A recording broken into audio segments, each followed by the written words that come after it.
اللہ۔ جس چیز کی طرف رسول اللہ صلی اللہ علیہ وسلم نے سب سے زیادہ دعوت دی، جس بات کے لیے مکہ چھوڑا، جس بات کے لیے مہاجر بنے،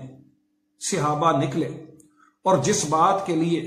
سب سے پہلے دشمن جو لوگ تھے وہ مشرکین مکہ، ان کے اپنے رشتہ دار تھے، وہ ان کے دشمن ہوئے،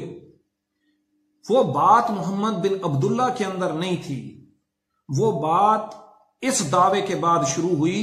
جب آپ صلی اللہ علیہ وسلم نے یہ دعویٰ کیا اور اعلان کیا کہ میں اللہ کا رسول ہوں، محمد رسول اللہ صلی اللہ علیہ وسلم سے یہ کام شروع ہوا،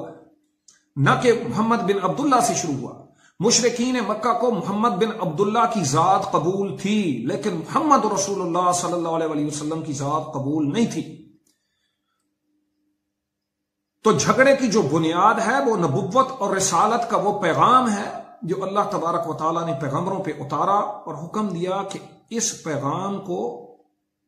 کونے کونے میں پھیلا دے۔ تو دو باتیں سمجھ آتی ہیں، ایک تو یہ کہ اللہ تبارک و تعالیٰ نے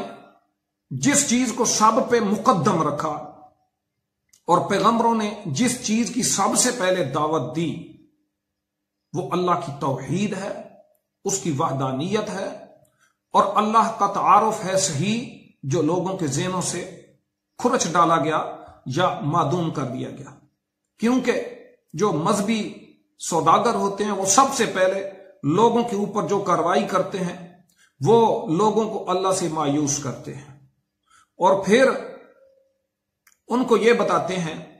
کہ اللہ تبارک و تعالیٰ تمہاری براہ راست نہیں سنتا۔ اس کے اوپر ہم علیحدہ بات کریں گے انشاءاللہ، تو اللہ تبارک و تعالیٰ نے چاہا تو ضرور۔